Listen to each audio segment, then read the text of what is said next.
ये मेरी मम्मी।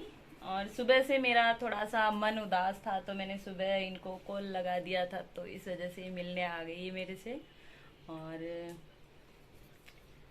ऐसा शायद पहली बार हो रहा है कि पापा नहीं आए और मम्मी आई है। राखी से पहले वैसे पापा आ जाते थे, और जो भी चीज़ें कपड़े वपड़े लेने होते थे वो पापा एक दो दिन पहले आके दिला देते थे। तो कपड़े वपड़े तो ठीक है, नहीं भी दिलाए कोई भी तब भी चलता है, लेकिन वो टाइम आते से ऐसे लगता है ना कि हाँ पापा आते थे, सब चीज़ें ध्यान रखते थे। तो आज पहली बार मम्मी आई है, जबकि मैं हमेशा यही बोलती आई हूँ कि मेरे लिए मेरे पापा ही मेरी मम्मी थे, वही मेरे भाई थे, सब कुछ वही थे। लेकिन अब क्या करें, मम्मी से ही काम चला रही हूँ। हैं? हैं?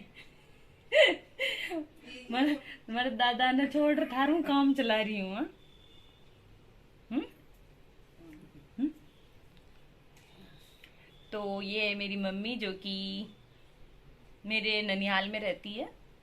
और गुड मॉर्निंग। कैसे हो आप सब? और आप सबका आपके अपने यूट्यूब चैनल देसी ब्लॉगर ललिता मीणा में वेलकम करती हूँ। मैं ललिता मीणा, और उम्मीद करती हूँ कि आप सब मज़े में होंगे, स्वस्थ होंगे और अपनी अपनी फैमिली के साथ अपनी लाइफ एंजॉय कर रहे होंगे। और आज जब मैं उठी थी ना सुबह, पता नहीं ऐसा क्या हुआ कि इन्होंने पापा के बारे में कुछ बात छेड़ दी थी कि जो हमारे धागा बनता है राखी के त्यौहार आने से पहले, तो इन्होंने बोला था कि शुक्रवार को बंधेगा तो तुम्हें जाना होगा। तो वो चीज़ सुन के ही ना थोड़ा सा क्या, बहुत बुरा झटका सा लगा कि हाँ, पापा का पहला त्योहार है और इस दिन मतलब धागा बनता है, इसको बोलते हैं। मतलब वो एक नई राखी तो राखी के दिन बनती है, लेकिन उससे पहले मतलब अच्छे वार के दिन या फिर एक राखी के एक दिन पहले धागा बनता है, उसको तुरंत से ही तोड़ दिया जाता है। लेकिन वो एक पता नहीं क्या रिवाज है ऐसा ही।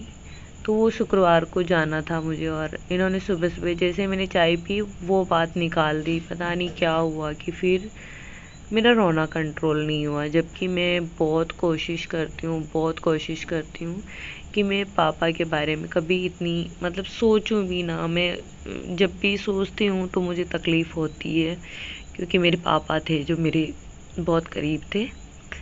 मेरे लिए मेरी मम्मी, मेरे भाई, एक तरह से मेरी सहेली भी थे वो। मैं सब बात शेयर करती थी उनसे। लेकिन आज बहुत दिन बाद ऐसे मतलब जब ये बात चली ना कि धागा बंधेगा, तो नहीं चाहते हुए भी मुझे बहुत रोना आया। आज सुबह 6:30 से 10 बजे तक मैं रोई रही थी, और उसी दौरान मैंने मेरी बहनों को भी कॉल लगाया। फिर आखिर में मैंने मम्मी को लगाया, क्योंकि मैं मेरी मम्मी के उतनी करीब नहीं थी या नहीं हूँ जितनी मेरे पापा की थी मैं। तो फिर आखिर में होता है ना कि जब आपके पापा नहीं है, फिर आपको लगता है कि मम्मी को ही कॉल करना चाहिए। तो मम्मी से मैं इतनी कुछ बातें शेयर नहीं करती हूँ, लेकिन उन्हें आज पता चल गया था कि मैं दुखी हूँ। फिर मेरे को रोना भी आ गया था। उन्होंने पूछा कि क्या हुआ, ऐसे क्यों बोल रही है। तो फिर मेरे को रोना आ गया और मम्मी आ गई थी। मैंने दिन भर कोई और कुछ नहीं किया है, कोई वीडियो नहीं बनाया है। मेरे रो रो के बुरा हाल था, सर दुख रहा था, आंखें दुख रही थी। फिर मम्मी आ गई, उसके बाद मेरा मन अच्छा हो गया। उतना तो नहीं, लेकिन थोड़ा अच्छा हो गया, क्योंकि पापा हर बार राखी पे ही नहीं, किसी त्योहार पे ही नहीं, ऐसा था कि एक दो दिन में मेरे घर आते रहते थे। और उनको अगर मैं चुप भी हूँ या फिर मेरे व्यवहार में थोड़ा सा भी फर्क लगता था ना, पापा पूछ लेते कि क्या हुआ, क्या हुआ, इन्होंने कुछ कहा क्या, क्या हुआ बेटा, और कोई दिक्कत है क्या। तो मतलब मेरी फैमिली में सब यूँ समझते हैं कि हाँ, हमारी ये लड़की काफ़ी सुखी है, इसको कोई टेंशन नहीं है।